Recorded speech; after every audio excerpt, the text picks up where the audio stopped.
Hello everyone, once again मैं आपको welcome करता हूं आपके अपने प्रोग्राम वेल्थ टॉक में।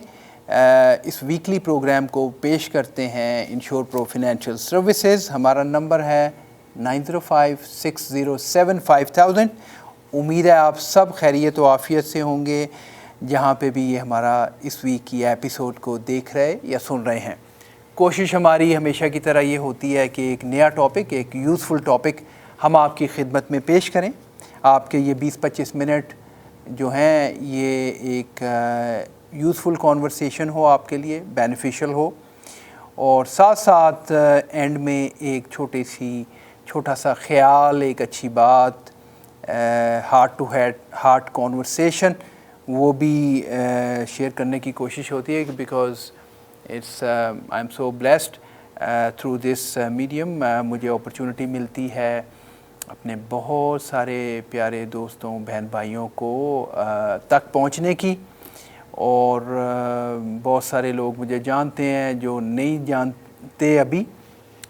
इस प्रोग्राम के तवस्सुत से मुझे आपसे बात करने का मौका मिलता है। इंशाल्लाह किसी मौके पे मुलाकात भी ज़रूर होगी।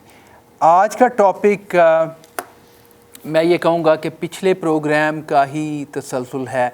ओवरऑल अभी तक जितने प्रोग्राम हमने किए हैं वो सारे financial planning point of view से थे।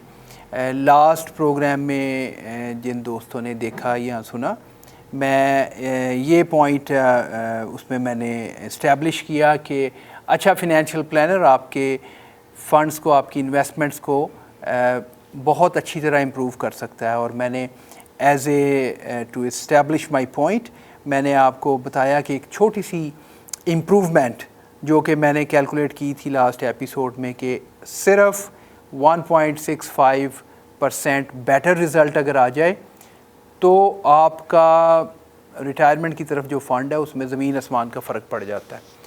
तो ये हर वक्त बात होती रहती है कि कहाँ इन्वेस्ट करें, कैसे इन्वेस्ट करें, कैसे बेहतर एक्यूमुलेट करें अपनी रिटायरमेंट के लिए।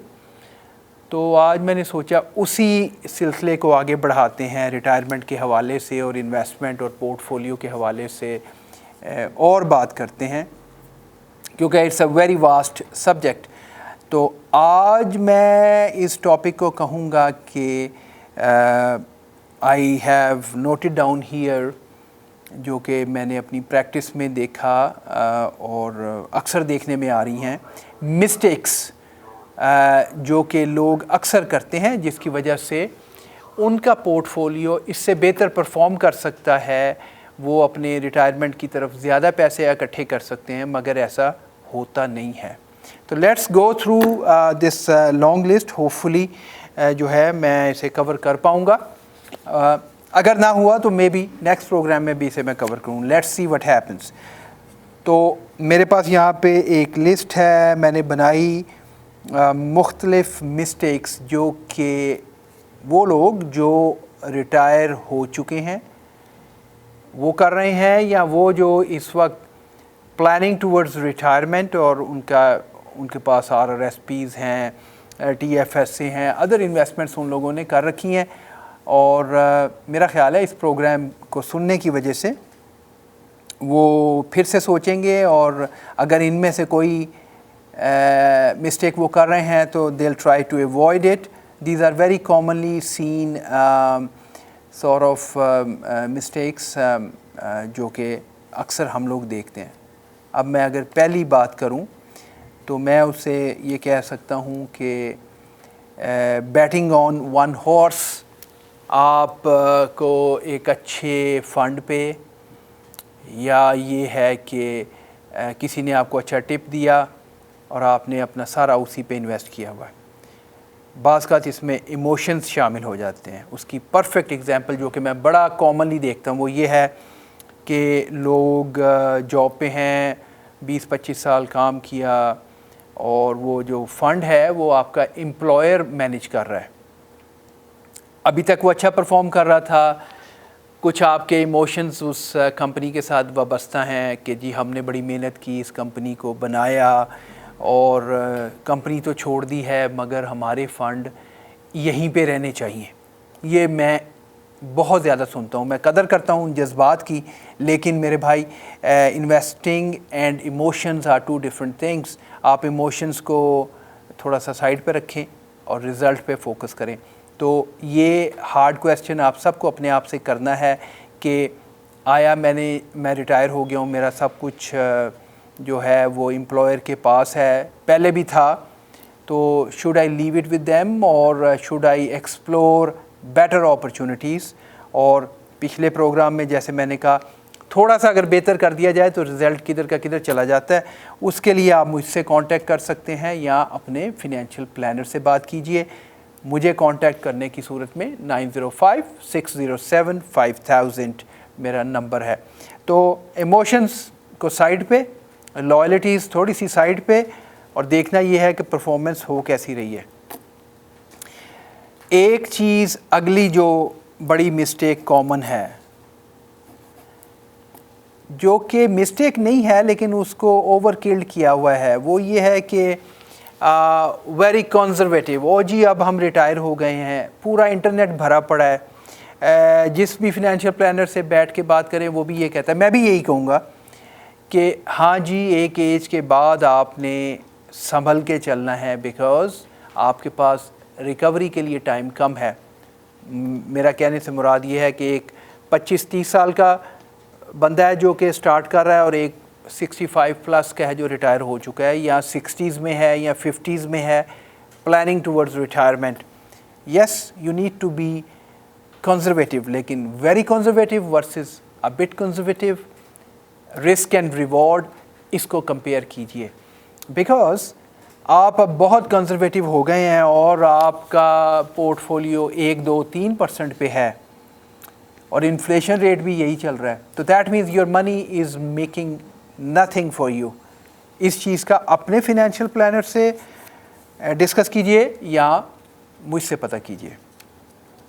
अगली चीज़, अभी बात की बड़े कंजर्वेटिव, अब दूसरी साइड आ जाती है। मैंने देखा है क्विक रिच स्कीम्स, और उसमें मैंने ये नोट किया अक्सर कि नेक्स्ट जनरेशन जो है उसका भी काफ़ी हाथ है उसमें।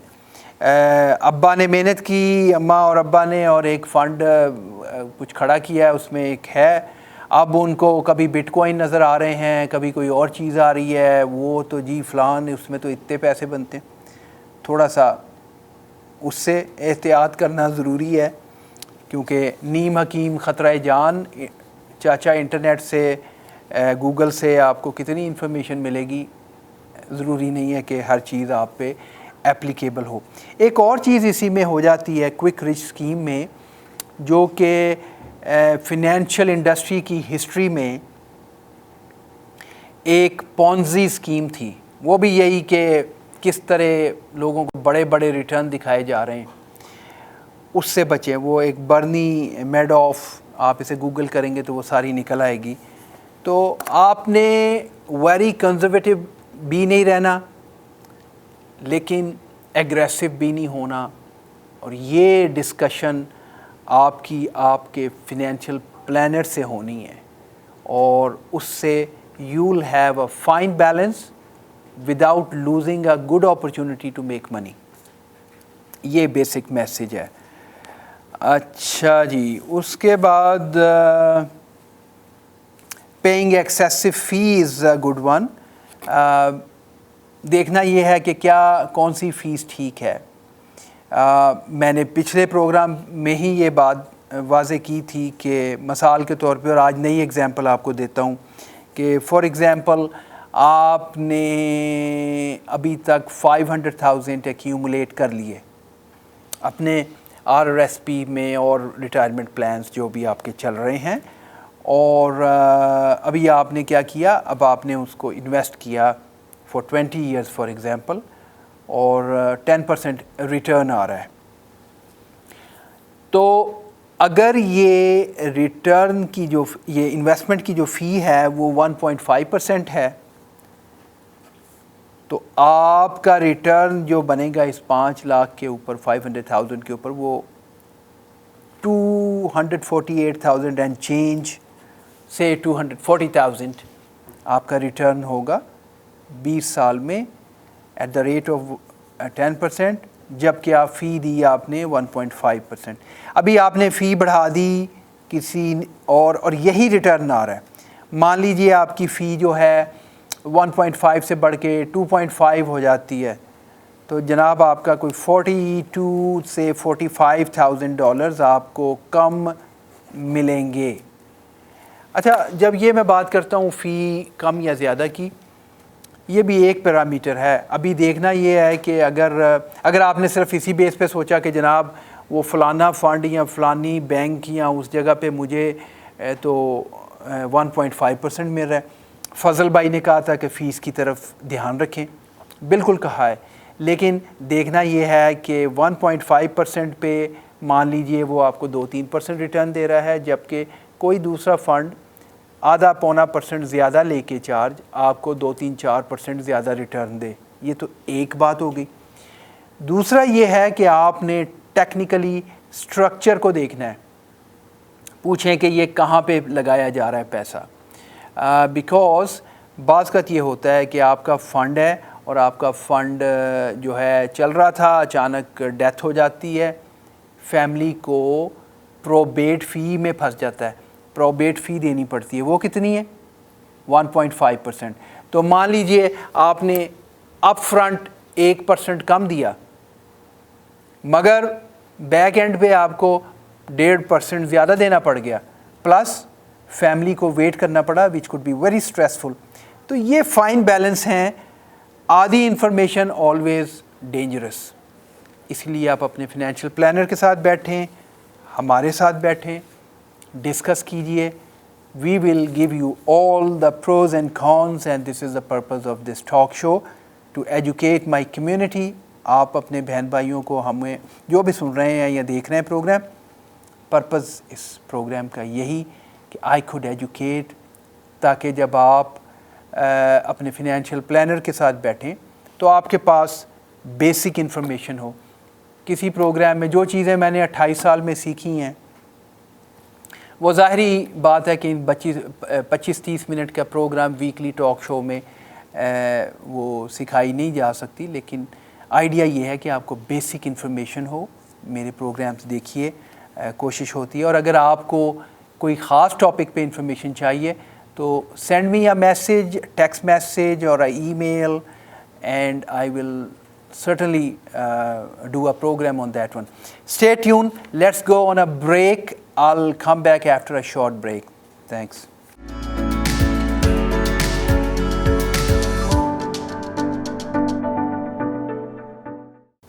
Welcome back. ब्रेक पे जाने से पहले हम बात कर रहे थे कि क्या फ़ी चार्ज हैं, क्या रिटर्न है, प्रोबेट फ़ी। तो ये सारी बातें वो हैं जो कि आपको अपनी उसमें ध्यान में रखनी है जब आप अपनी इन्वेस्टमेंट को प्लान कर रहे हों और रिटायरमेंट को प्लान कर रहे हों। आगे बढ़ते हैं साहब। अक्सर मैंने देखा है कि जो है वो, मैंने पहले थोड़ा सा इशारा किया कि वो चाचा गूगल जो है, गूगल पे जाते हैं और वहाँ से कभी किसी का आर्टिकल उठाया, पढ़ा और कहा यार ये हो रहा है, कभी किसी को सब्सक्राइब कर लिया, उसकी वीडियोस देखी। गुड टू हैव इंफॉर्मेशन, सबकी सुनिए, लेकिन उसकी बेस पे खुद मैनेज करने की कोशिश ना करें। आपको हो सकता है आज अच्छा रिज़ल्ट मिले, फ्यूचर में जब मार्केट ऊपर नीचे होंगी उस वक्त पता चलेगा कि एक बंदा जो प्रोफेशनल है, जिसे पता है कैसे मैनेज करना है, वो आपको उस बुरे वक्त से निकालेगा, वो आपके पोर्टफोलियो को संभालेगा। आज अगर मार्केट सब अच्छा कर रही हैं, अभी मुझे पिछले दिनों किसी साहब ने किया, उन्होंने कहा जी मुझे क्या ज़रूरत है फिनेंशियल प्लानर की, मेरे फ़ंड तो 20-22% कर रहे हैं। मैंने उसे एक भेजा हिस्टोरिकल डेटा, एक ग्राफ। मैंने कहा यार ये देखें आजकल सब ही कर रहे हैं, क्या ये हमेशा करते रहेंगे? That's the point. तो इसके लिए वैल्यू है एक फ़िनेंशियल एडवाइज़र को होना। मैं अक्सर कहता हूँ self medication is a dangerous thing. आप अपनी दवाई खुद खाना शुरू कर देंगे तो फिर अल्लाह ही हाफिज़ है, तो उससे बचें। अच्छा जी, आगे मैं और अक्सर क्या होता है कि अच्छा एक्यूमुलेशन हो गई या जो भी हो गई एक्यूमुलेशन, अब उसकी एन्युटीज़ बाय कर ली गई, क्योंकि जो अक्सर एक चैलेंज होता है वो ये होता है कि जितने भी पैसे आपके इकट्ठे हो गए हैं, हमें नहीं पता कि वो पैसे हमारे लिए काफ़ी हैं और वो कहीं हम अपने फंड्स को जो है ना वो आउटलिव ना कर जाएं, हमारी उम्र लंबी हो पैसे कम हो। ये क्वेश्चन हमेशा एक रिटायरी के लिए हमेशा एक कंसर्न होता है। उसमें वो क्या करते हैं, एक इंश्योरेंस का प्रोडक्ट है जिसे कहते हैं एन्युटीज़, वो अक्सर लोग परचेज़ कर लेते हैं। उसका फ़ायदा यकीनी तौर पे है, लेकिन देखने हैं प्रोज एंड कॉन्स, दोनों साइडों को समझना है। फ़ायदा क्या है, वो लाइफ एन्युटी है, आपने पैसा दे दिया, अब पैसा आपका लॉक हो गया, गारंटी आपको मिल गई कि जी फॉर एग्ज़ाम्पल आपको $2000 ताहयात for the entire your life आपको $2000 मंथली मिलता रहेगा, विच इज़ गुड। आपको अब एक सिक्योरिटी है। उसकी प्रॉब्लम्स क्या हैं, मानिए मिलियन था, 5 लाख था, जो भी था, अब वो लॉक्ड है, अब आपकी लिक्विडिटी नहीं है, आपके हाथ से वो निकल गया, अब तो आप वजीफ़े पे ज़िंदगी गुजारेंगे। ये एक प्रॉब्लमेटिक चीज़ हो सकती है। Tax rate could be really in a high tax bracket, उसमें आप कोई टैक्स प्लानिंग नहीं कर पाएंगे। फिर रिटर्न ऑन इन्वेस्टमेंट, आप अपने पैसे से एक अच्छे फिनेंशियल प्लानर के साथ बैठ के उससे अभी भी अच्छी इन्वेस्टमेंट ले सकते हैं, जो कि एन्युटीज़ के केस में नहीं होती। सारा जाता है इंश्योरेंस कंपनी की पॉकेट में, बिकॉज़ उन्होंने गारंटी दे दी, अब आपको इतने मिलते रहेंगे। मैं ये नहीं कह रहा कि annuities is a bad thing, हो सकता है कि आपके पूरे पोर्टफोलियो में से कुछ एन्युटीज़ भी ले ली जाएं, बाकी कहीं और इन्वेस्ट किया जाए। This is the job of a financial planner. उसे पता है कि ये जो डिश रिटायरमेंट है, ये जो पकानी है, इसमें क्या क्या कुछ डालना है ताकि आपकी डिश जो है ये लजीज बने, उसका आपको मज़ा आए, आपकी सारी ज़िंदगी का जो आपने कमाया है वो एक अच्छी डिश बने, हंडिया जल ना जाए। इसकी एहतियात बहुत ज़रूरी है। कुक से नहीं, फिनेंशियल प्लानर से रब्ता करना, नहीं तो आप सोचें कि हंडिया की बात है तो मेरी बीवी बहुत अच्छा पकाती है, नहीं, you need a good financial planner for that matter. अच्छा जी, अभी एक चीज़, और ये मैं इस पे एक पिछले प्रोग्राम में भी मैंने इसके ऊपर थोड़ा सा टिप दिया था, विड्रॉल, कैसे पैसे को निकालना है। अक्सर मिस्टेक मैं ये देख रहा हूँ कि मिसमैनेज है, कि कोई क्लियर प्लान नहीं है कि अब पैसा निकालना कैसे है। और this is another very important point, हमें इसको प्लान आउट करना है आपके टैक्स पॉइंट ऑफ व्यू से भी, प्लस ये देखते हुए कि आप कभी रन आउट ऑफ मनी वाली सिचुएशन को फेस ना करें। तो अक्सर लोग ये समझते हैं कि मेरी इन्वेस्टमेंट 10% बना रही थी तो मैं 10% निकाल लिया करूं, जितना बना है मैं तो वही निकाल रहा हूं। This is the most common argument मैं देखता हूं कि जी 10% बन रहा है तो मैं 10% निकाल लूं। मैंने अपने प्रिंसिपल को हाथ नहीं लगाया। सर और madam, this is definitely a misconception. Why? I tell you now. कभी मार्केट स्ट्रेट लाइन पे नहीं चलती, कभी ऊपर होगी, कभी नीचे होगी, कभी ऊपर कभी नीचे। अगर आपने वही 10% पकड़ना शुरू कर दिया तो आपको बीच में ऐसे टाइम्स आएंगे कि आपका मनी शॉर्ट हो जाएगा। प्लस टैक्स को भी हमने देखना है। तो इन चीज़ों को देख के जो है वो चलिए, उसमें इन्फ्लेशन को एक्यूमुलेट कीजिए, उसके रेट को, और फिर एक फार्मूला बनाइए। बहुत सारी थ्योरीज़ हैं। एक 4% का भी काफ़ी वो होता है कि आपका जो फंड है जितनी उसकी वैल्यू, उसका 4% निकालिए। Is it good enough? ये वो है जो कि 1-on-1 बेसिस पे डिस्कशन होनी चाहिए। आपने पता करना है, मुझसे डिस्कस कीजिए। मेरा नंबर है 9056075000 फ्रॉम इंश्योर प्रो। आप वॉच कर रहे हैं वेल्थ टॉक। लास्ट टॉपिक जो है ये बड़ा पॉपुलर है, जो मिस्टेक भी बन जाती है। जिस तरह मैंने कहा एक और बड़ा पॉपुलर कॉन्सेप्ट कि जी अब हम सॉर्ट ऑफ 50 प्लस हैं, रिटायर हो चुके हैं या होने वाले हैं, तो we need to be very conservative. उसके ऑपोजिट डाइवर्सिफिकेशन को बड़ा जो है ना उसकी मिसकंसेप्शन है। वो कहते हैं जी इधर भी डाल दें उधर भी डाल दें, कमोडिटीज़ ले लें बिकॉज़ ये पैसा मार्केट तो क्रैश हो सकती है, फलाना ये वो। तो understanding of a diversification that is very very important. अभी फॉर एग्ज़ाम्पल मैं आपको क्विक एग्ज़ाम्पल दूँ तो इस वक्त कोविड का मामला चल रहा है, वैक्सीन्स का सब लगवा रहे हैं, तो इसका मतलब है फार्मास्यूटिकल में लगाना चाहिए। Yes I agree. अगर आप गूगल करें तो आपको पता लगेगा कभी सार्स है, कभी कोविड है, कभी कोई और पेंडेमिक है, हर 5-6 साल बाद कुछ ना कुछ हो रहा है। तो definitely pharmaceutical is the industry जिसकी तरफ फिर सबकी नज़रें होती हैं, उसमें investment is a good idea. मगर क्वेश्चन ये है कि उसको कैसे डाइवर्सिफाई करें।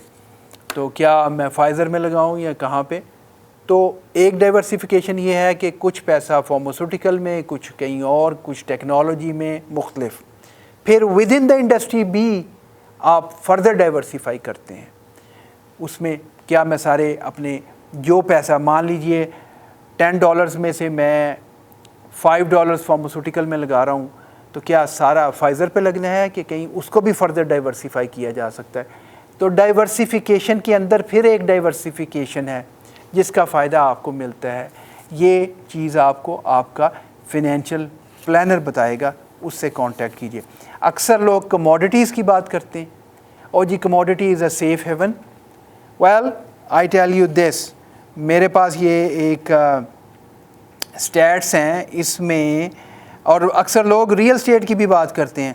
तो जनाब 1981 से 2018 तक ईयर आफ्टर ईयर उसकी एक्यूमुलेशन की जाए तो सिर्फ 2.8% ग्रोथ है, क्योंकि इसमें बहुत सारे डिप भी आते हैं, ये लोगों को नहीं पता। अभी अगर मैं गोल्ड वगैरह की बात करूं तो गोल्ड का सिंस 1974 इट इज़ 6.3%। और अगर equity market, US equity market की बात करूं तो सिंस 1931 10.4%। एक और रिपोर्ट थी जिसमें 21 के भी अप टू 21 के नंबर थे, लास्ट टाइम मैंने शेयर किया, वो 9% दिखा रहा है।